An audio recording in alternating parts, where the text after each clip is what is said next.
తెలంగాణలో ఈ మధ్యకాలంలో విపరీతంగా అధికారులు ఏసీబీకి పట్టుబడుతున్నారు. ముఖ్యంగా 2 సంవత్సరాల కాలం నుంచి అధికారులు ఏసీబీ వలలో పడుతున్నారు. అంటే దీని అర్థం గతంలో అవినీతి లేదనే, ఇప్పుడు అవినీతి ఎక్కువైందనా, లేకపోతే ఏసీబీ చురుకుగా పనిచేస్తుందా, అధికారులు అలసత్వంతో ఉన్నారా? ఇలాంటి చాలా ప్రశ్నలు తలెత్తుతాయి మనకి.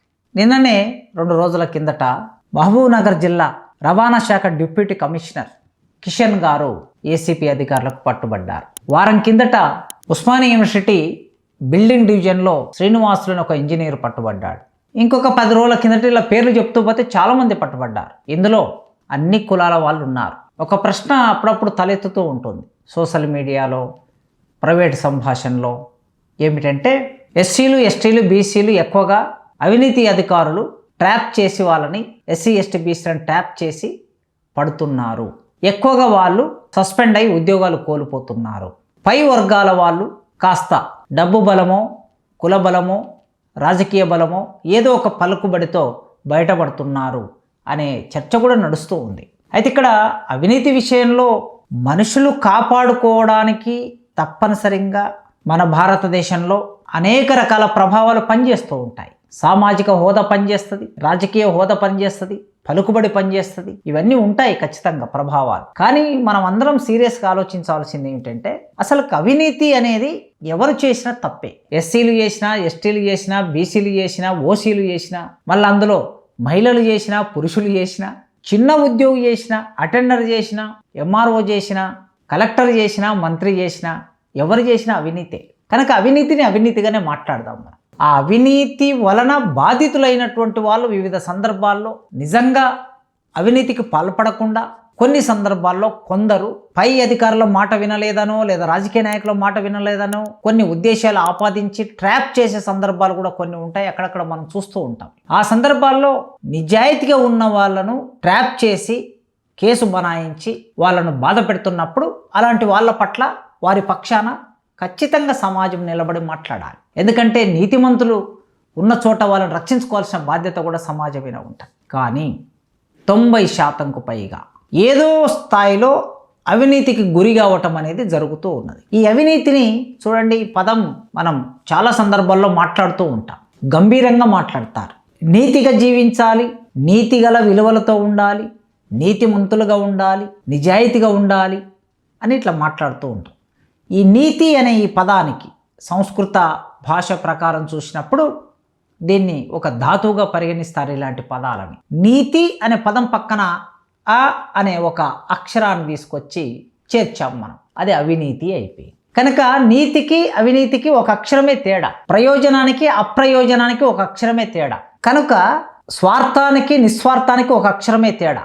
ఇట్లా ఎన్ని పదాలైనా మనం తెలుగు భాషలో చెప్పుకోవచ్చు. చిన్నప్పటి నుంచి నీతి కథలు పిల్లలకి బోధించాలి అంటాం, పాఠశాలలో బోధించాలి, కళాశాలలో బోధించాలి అంటాం. పాఠ్య ప్రణాళికను కూడా అలా తయారు చేయడానికి ప్రయత్నం చేస్తూ ఉంటారు. మరి అయినా సమాజంలో ఎందుకు అవినీతి పెరిగిపోతుంది? నేరుగా సమాజాన్ని ప్రభావితం చేయగలిగిన శక్తిమంతులు కవులు, రచయితలు. ఈ కవులు, రచయితలు కూడా తమ సాహిత్యంలో వరకట్నానికి వ్యతిరేకంగా రాశారు, బాల్య వివాహాలకు వ్యతిరేకంగా రాశారు, వితంతు వివాహాలను ప్రోత్సహిస్తూ రాశారు, సతీ సాగమనానికి వ్యతిరేకంగా రాశారు, కుల సమస్యకు వ్యతిరేకంగా రాశారు, కుల నిర్మూలన జరగాలని రాశారు, వర్గ పోరాటం గురించి రాశారు, కమ్యూనిజం రావాలని రాశారు. ఇలా చాలా విషయాల మీద కవులు, రచయితలు రాశారు. కానీ నిర్దిష్టంగా అవినీతి మీద దృష్టి పెట్టి రచనలు చేసింది చాలా తక్కువ. ఆ రచనలో సందర్భోచితంగా అక్కడక్కడ అవినీతి గురించిన ప్రస్తావన ఉంటుంది, కానీ అవినీతి ఒక కంటెంట్గా, ఇతివృత్తంగా కావ్య రచన జరిగినట్లుగా అయితే పెద్దగా లేదు. ఎందుకంటే ఇటీవలి కాలంలోనే నా దగ్గర అవినీతి వ్యతిరేక సాహిత్యం అనే అంశం మీద పి రాజీవ్ కుమార్ అనే పరిశోధకుడు పరిశోధన పూర్తి చేశాడు. ఆ క్రమంలో మేము ఇట్లా పరిశీలించి చూస్తే ఒక్క కావ్యం కూడా నేరుగా అవినీతి మీద కనిపించలేదు. రావి రంగారావు గారు అయితే నిర్దిష్టంగా కేంద్రీకరించి కొన్ని రాసే ప్రయత్నం చేశారు. మనకి దిగంబర కవి నగ్నముని లాంటి వాళ్ళు కొయ్యగురం లాంటి కావ్యంలో రాజకీయ అవినీతి గురించి కొంత ప్రస్తావన చేశారు. అంటే సాహిత్యము రాసే కవులు, రచయితలు కూడా పెద్దగా పట్టించుకోలేదు. ఇదే ప్రధాన ఇతివృత్తం కాలేదు. ఇక రాజకీయ వ్యవస్థ ఏమైనా ఈ సమాజాన్ని తీర్చిదిద్దే ప్రయత్నం చేసిందంటే రాజకీయ వ్యవస్థ కూడా అంత పట్టింపు లేదు. ఎందుకంటే స్వయంగా రాజకీయ నాయకులే అతిపెద్ద అవినీతి పరులు దేశంలో. మరి అవినీతి గురించి మాట్లాడుకోవాల్సి వస్తే మొట్టమొదటి వరుసలో రాజకీయ నాయకుల గురించి మాట్లాడుకుంటాం, తర్వాత బ్యూరోక్రసీ గురించి మాట్లాడుకుంటాం. ఇట్లా మనం చూసినప్పుడు ప్రపంచవ్యాప్తంగా ఒక 180 దేశాలని తీసుకొని ఒక సర్వే చేశారు. సర్వే చేస్తే భారతదేశం 90వ ర్యాంకులో ఉంది. అంటే అవినీతిలో మన స్థానం 96వ స్థానంలో ఉన్నాం. మనం 180 దేశాల్లో మన స్థానం 90. అట్లే భారతదేశంలో అవినీతిని ఒక పెద్ద సమస్యగా భావిస్తున్న వాళ్ళ శాతం 90% ఉంది. 89.8 అట్లా. అంటే దాదాపు 90% ప్రజలు అవినీతిని ఒక సమస్యగా భావిస్తున్నారు. నేరుగా వివిధ సందర్భాల్లో ప్రభుత్వ అధికారులకు, రాజకీయ నాయకులకు లంచం ఇస్తున్న వాళ్ళ శాతం ఎంతనో తెలుసా? 40%. అంటే 100కి 40 మంది రాజకీయ నాయకులకు, ప్రభుత్వ అధికారులకు లంచం ఇచ్చి పనులు చేయించుకుంటున్నారు. 40%. మన పార్లమెంటు, అసెంబ్లీ, మొత్తం భారతదేశంలో ఉన్న మంత్రులందరినీ తీసుకుంటే, అంటే రాష్ట్ర స్థాయిలో మంత్రులు, కేంద్ర స్థాయిలో మంత్రులు, వీళ్ళందరినీ తీసుకుంటే ఒక 643 నుంచి 50 మంది ఉన్నారనుకుంటే, అంటే ఒక 650 మంది మంత్రులు దేశవ్యాప్తంగా ఉన్నారనుకుంటే, వాళ్ళలో 47% అవినీతి పరులు ఉన్నారని చాలా నివేదిక చెప్తుంది. అంటే 100కి 47% అంటే అటు ఇటుగా 50%కి దగ్గరగా ఉన్నారు. అంటే 650 మంది మంత్రులు ఉంటే 50% అవినీతి పరులు ఉన్నారు మంత్రి మండలిలో. పార్లమెంటులో 27% మంది నేరస్తులు చట్టసభల్లో కూర్చొని ఉన్నారు. ఇదంతా కూడా అవినీతి కిందికి వస్తుంది. రాజకీయ వ్యవస్థ ఏం చేయాలి? సమాజాన్ని సరిగ్గా నడిపించాలి, సరైన పద్ధతుల్లో నడిపించాలి. ప్రధానమంత్రి, మంత్రులు, ముఖ్యమంత్రులు, మంత్రులు, ఎమ్మెల్యేలు, ఎంపీలు ప్రజలకి ఆదర్శంగా ఉన్నప్పుడు ప్రజలు కూడా ఆ పద్ధతిలో ఉండడానికి ప్రయత్నం చేస్తారు. మనకి కొంత భారతదేశ స్వాతంత్రోద్యమం జరిగిన రోజులు చూస్తే స్వాతంత్రోద్యమ కాలంలో కొన్ని విలువలు ఉండేవి. దేశం కోసం పనిచేయాలి, ప్రజల కోసం పనిచేయాలి, నీతిగా పనిచేయాలి, విలువలని వ్యాపింప చేయాలి అనే ఒక భావన, జాతీయోద్యమ భావన, స్వాతంత్రోద్యమ భావన సమాజంలో ఉండింది మొదటి కాలం అంతా కూడా. మనకి దేశానికి స్వాతంత్రం వచ్చిన తర్వాత 1950లో రాజ్యాంగం అమల్లోనికి వచ్చి ఒక ప్రభుత్వం ఏర్పడ్డాక, చట్టబద్ధ ప్రభుత్వం ఏర్పడిన తర్వాత దాదాపు ఒక 10-15 సంవత్సరాలుగా పార్లమెంటులో పనిచేసే ఎంపీలు, మంత్రులు విలువలకి కట్టుబడి ఉన్న వాళ్ళని కూడా చూస్తాం మనం అక్కడక్కడ. లాల్ బహదూర్ శాస్త్రి స్వయంగా ఆయన 1956లో రైల్వే మంత్రిగా ఉన్న రోజుల్లో 112 మంది మరణించారు రైల్వే ప్రమాదం జరిగి. వెంటనే క్షణం ఆలోచించకుండా రాజీనామా చేసేసారు. మాధవరావు సింధియా 1980లో విమాన ప్రమాదం జరిగి 78 మంది మరణిస్తే వెంటనే రాజీనామా చేసేసాడు. అట్లా వివిధ సందర్భాల్లో విద్యాశాఖ మంత్రి అనుకుంటా 1990 ఆ కాలంలో మన ఉమ్మడి ఆంధ్రప్రదేశ్ రాష్ట్రంలో గాలి ముద్దుకృష్ణమనాయుడు అని ఒక మినిస్టర్ ఉండేవాడు. 10th క్లాస్లోనూ ఇంటర్మీడియట్లోనూ ఏదో పేపర్ లీకేజ్ అయితే వెంటనే రాజీనామా చేసి పడేశాడు. మమతా బెనర్జీ రైల్వే శాఖ మంత్రి ఉన్న రోజుల్లో 2000 సంవత్సరంలో రైల్వే ప్రమాదం జరిగి చాలామంది మరణించారు. ఆమె రాజీనామా చేసింది, కానీ రాజీనామాని స్పీకర్ ఆమోదించలేదు. ఇట్లా మనం చూసుకుంటూ పోతే ఒక పద్ధతి కలిగిన నాయకులు ఉన్నారు సమాజంలో, ఆనాడు ఎక్కువగా ఉన్నారు. తర్వాతి కాలం ఏమైపోయిందంటే అవినీతి అనేది ఒక మామూలు విషయంగా మారిపోయింది. Percentage 5%, 10% percentage.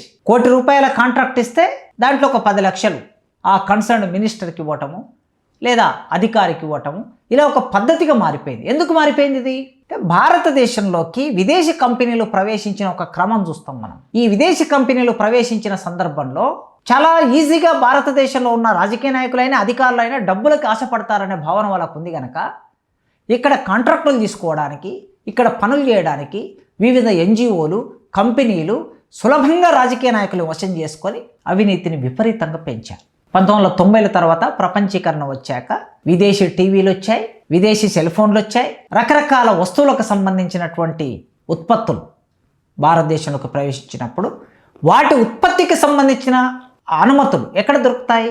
Concern industrial minister దగ్గర, ఆర్థిక శాఖ మంత్రి దగ్గర, రైల్వే శాఖ మంత్రి దగ్గర ఎక్కడో పర్మిషన్ తీసుకొని వాళ్ళు పని చేయాల్సి ఉంటుంది. ఆ సందర్భంలో విపరీతంగా ఈ బహుళజాతి కంపెనీలు అవినీతిని ఇక్కడ ఎక్కువగా పెంచాయి, డబ్బు ఎక్కువగా పొరలింది. ఇక మెల్లగా ఏమైపోయిందంటే రాజకీయ అవినీతి కూడా వేగంగానే పెరిగిపోయింది. గ్రామాల్లో ఓటుకి డబ్బులు ఇచ్చి కొనుక్కోవటం అనేది చంద్రబాబు నాయుడు పీరియడ్లో ప్రారంభించి రాజశేఖర రెడ్డి దాన్ని పతాక స్థాయికి తీసుకెళ్ళి, ప్రజలు ఏమిటండి ప్రజాస్వామ్యం అంటే ఏమిటి, మనం డబ్బులు ఇస్తే ప్రజలు ఓట్లేస్తారు, డబ్బులు ఇచ్చి ఓట్లు వేయించుకుందాం అనే ఒక భావనలోకి తీసుకెళ్లారు.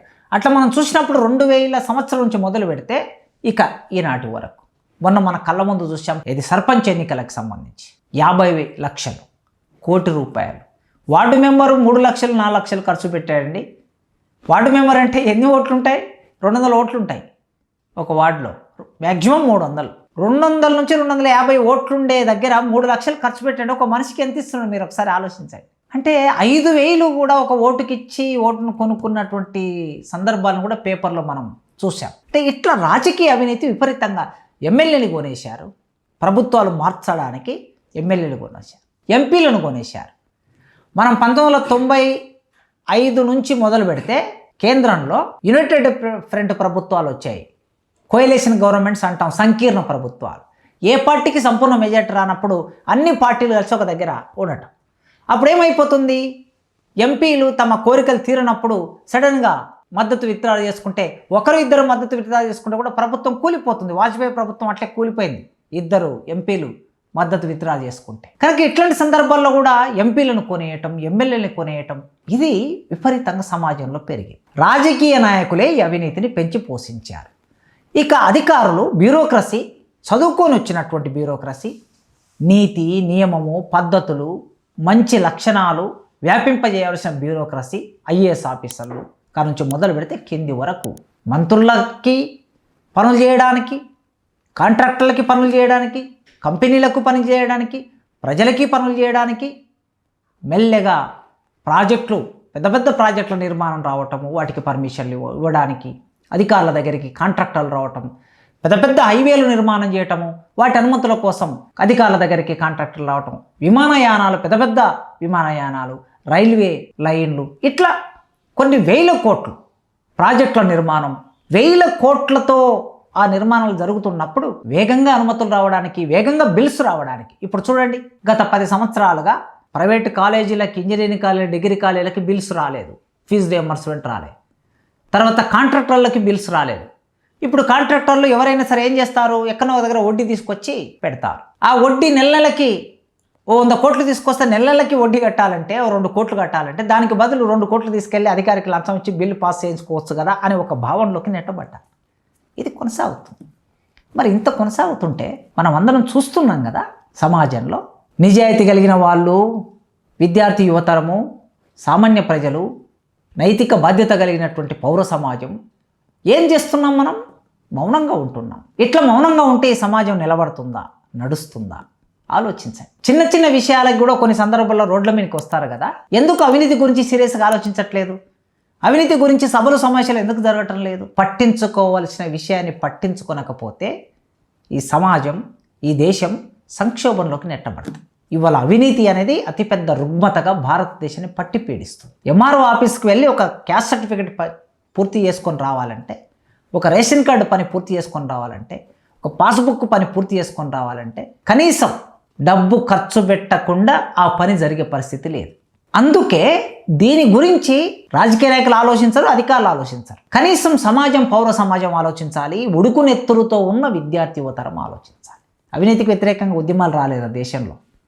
జయప్రకాష్ నారాయణ, లోక్ నాయక్ జయప్రకాష్ నారాయణ, చావు నీది, పుట్టుక నీది, బ్రతుకంతా దేశానిది అని కాళోజీ జయప్రకాష్ నారాయణ గురించి రాశాడు. నిజానికి అవినీతికి వ్యతిరేకంగా జరిగిన ఉద్యమమే. ఇందిరాగాంధీ ఎన్నికల్లో అవినీతికి పాల్పడిందని, ప్రభుత్వ యంత్రాంగాన్ని ఉపయోగించిందని అలహాబాద్ కోర్టు తీర్పిస్తే ఆమె ఎన్నిక చెల్లదంటే ఆమె ప్రైమ్ మినిస్టర్ పోతుంది కనుక ఎమర్జెన్సీ పెట్టింది. అందుకే అట్లాంటి సందర్భంలో ఇందిరాగాంధీకి వ్యతిరేకంగా ఒక పెద్ద ఉద్యమాన్ని దేశవ్యాప్తంగా తీసుకొచ్చిన రోజులు ఉన్నాయి, సందర్భాలు ఉన్నాయి. ఎందుకు ఈ సమాజం సెన్సిటివిటీ కోల్పోయిందా, సున్నితత్వాన్ని కోల్పోయిందా ఆలోచించాలి. దేశవ్యాప్తంగా ఇవాళ 62% యువజనం ఉంది అని లెక్కలు చెప్తున్నాయి. 62% అంటే ఇది తక్కువ జనాభా కాదు. 70 నుంచి 80 కోట్ల మంది యూత్ ఉన్నారు. ఈ యూత్ ఆలోచించినప్పుడే సమాజాన్ని మార్చగలుగుతారు. ఇది ఒక పెద్ద ఉద్యమంగా మారాలి. ఏదో ఏసీబీ అధికారులు ఒకరినో ఇద్దరినో ముగ్గురినో పట్టుకుంటారు, జైల్లో పడేస్తారు, అది ఓకే. మళ్ళీ ఎంత అవినీతితో జైలుకు వెళ్ళినటువంటి వాళ్ళు 15 రోజుల్లో బెయిల్ మీద బయటకు వస్తారు. అదేం పెద్ద నేరంగా పరిగణించబడతలేదు చట్టబద్ధంగా.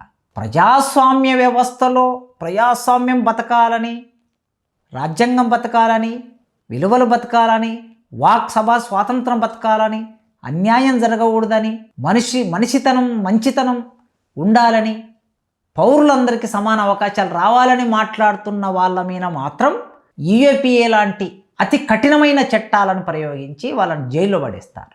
ప్రొఫెసర్ల మీద, జర్నలిస్టుల మీద, రచయితల మీద, పౌర హక్కుల నాయకుల మీద ఈ చట్టాన్ని ఉపయోగించి అన్లాఫుల్ యాక్టివిటీస్ చేస్తున్నారని అర్బన్ నక్సలైట్ల ముద్ర వేసి, మావోయిస్టుల ముద్ర వేసి వాళ్ళని మాత్రం జైల్లో పెట్టి సంవత్సరాల తరబడి బెయిల్ రాకుండా ఉంచుతారు. సంవత్సరాలు, 5 ఏళ్ళు, 10 ఏళ్ళు బెయిల్కు నోచుకోరు వాళ్ళు. కానీ అవినీతి చేసిన వాళ్ళు ఎన్ని రోజుల్లో బయటకు వస్తారో తెలుసా? ఎంత పెద్ద అవినీతి చేసినా 15 రోజుల్లో బెయిల్ తీసుకొని బయటకు వస్తారు. జడ్జీలు కూడా పట్టుబడిన సందర్భాలు ఉన్నాయి. రాజ్యాంగ వ్యవస్థలో శాసన నిర్మాణ శాఖ, కార్యనిర్వాహక శాఖ అవినీతిలో కూరుకొని పోతే దాన్ని రక్షించవలసిన జ్యుడిషియరీ కూడా అవినీతిలో కూరుకొని పోయింది. సుప్రీంకోర్టు జడ్జీలు పట్టుబడ్డారు, హైకోర్టు జడ్జీలు పట్టుబడ్డారు, సెషన్స్ జడ్జీలు పట్టుబడ్డారు. ఇట్లా వ్యవస్థ అంతా ఇట్లా ఉంది. ఎక్కడ అవినీతి లేదు ఆడ ఉంది అనడానికి లేదు. వ్యవస్థ అంతా అవినీతిగా మారిపోయింది. మరి మన పిల్లలకి, రాబోయే తరానికి వారసత్వంగా ఇదే ఇద్దామా మనం? తప్పు ఇవ్వద్దు. మనం పాఠశాలలో పాఠం చెప్పినంత పద్ధతిగా, శుద్ధిగా నిజ జీవితంలో కూడా సమాజాన్ని అలా నిర్మాణం చేయాలి. నిర్మాణం చేయడానికి మూల హేతు ఎక్కడ? కుటుంబమే. కుటుంబంలో మన పిల్లలకి అవినీతి చేయకూడదు, అన్యాయం చేయకూడదు, దోపిడీ చేయకూడదు అనే విలువల్ని తల్లిదండ్రులు కుటుంబంలో బోధించాలి. ఇప్పుడు చూడండి, అవినీతితో పట్టుబడినటువంటి ఆ ఉద్యోగస్తులు చిన్నదే కావచ్చు. ఒక ఆయన 5,000కు పట్టుబడ్డాడు, ఒక ఆయన 10,000కు పట్టుబడ్డాడు, ఒక ఆయన 20,000కు పట్టుబడ్డాడు, ఒక ఆయన ₹1 కోటి పట్టుబడ్డాడు, ఒక ఆయన 2 కోట్లకు పట్టుబడ్డాడు, ఒక ఆయన 50 కోట్లకు పట్టుబడ్డోళ్ళు ఉన్నారు, 100 కోట్లకు పట్టుబడ్డోళ్ళు ఉన్నారు. ఇవన్నీ అవాస్తవాలు ఏమిటనేది రేపు కోర్టు తేల్చుతుంది.